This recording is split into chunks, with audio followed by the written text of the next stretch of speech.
आजचा भाषणाचा विषय नाही, पण 2 दिवसापूर्वी मी गावातले पंच म्हणजे पोलीस पाटील, तंटामुक्ती सरपंच यांच्याबद्दल बोललो होतो की जे न्याय करतात ते देवाचं रूप आणि जे न्याय करत नाही, अन्याय करतात ते मासावरले कुत्रे.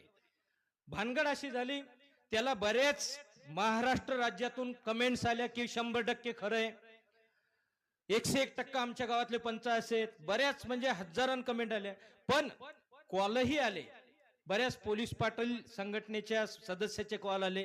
एक आमचे मित्र मित्र म्हणजे आजच मित्र झाले ते रितेश नारायण दुरवकर साहेब, जे नागपूर जिल्हा पोलीस संघटनेचे अध्यक्ष आहे. डॉक्टर चव्हाण, जे बुलढाणा पोलीस संघटनेचे उपाध्यक्ष आहे. त्याच्यानंतर माधव सोनुने पाटील, गजानन डोळे पाटील यांचे कॉल आले. अतिशय शांततेनं, संयमानं बोलले. आज भल्ल चायला आपण गव्हाबरोबर किडे रगडले. सगळे पोलीस पाटील असे नसतात. मनोमन वाटलं मला, एक अफसोस वाटला की खरंच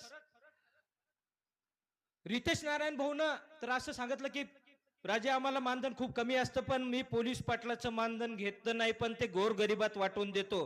खरंच यांच्यासाठी, रितेश भाऊसाठी जोरदार टाळ्या झाल्या पाहिजे. पण भावनेच्या भरात, मी भावनाप्रधान माणूस आहे, बोललो का कशामुळे बोललो मी सविस्तर सांगतो.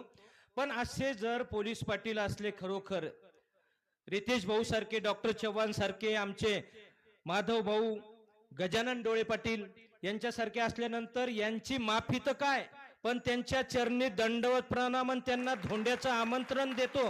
कारण तुम्ही देवाचं रूप आहात. इमानदार पोलीस पाटील सगळे माझ्या घरी या धोंडे खायला, बेमान येऊ नका, तिकडे धाब्यावर जा तुम्ही. आणि 5वा कॉल आला, त्याचं नाव सांगत नाही मी, कारण कसं 1180 जिल्ह्यात आमच्या गाव आहे. 2 गाव मिळून कुठं मोठं पोलीस पाटील असतात, 2 गाव मिळून असतात, आणि 590 अशी त्याची संख्या असेल. पण कमेंट करणारे सज्जन मावले बालगोपाल लाखांना असतात. आणि जर त्या पोलीस पाटलाचं नाव सांगितलं तर सगळे कमेंट्स त्याला जातील आणि त्याला परेशानी होईल, म्हणून मी नाव सांगत नाही. त्याचा 5वा कॉल आला.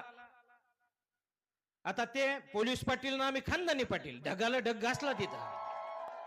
पण मी पुन्हा विचार केला की 5 कॉल पैकी 4 कॉल सात्विकतेने, शांततेने आलं, म्हणजे 80% पोलीस पाटील इमानदार आहे. शिकवलं तर इमानदाराला मी देवाचं रूप पाहिलंच म्हणलं. त्यांच्या पुढे झुकायसाठी मला काहीही लागत नाही.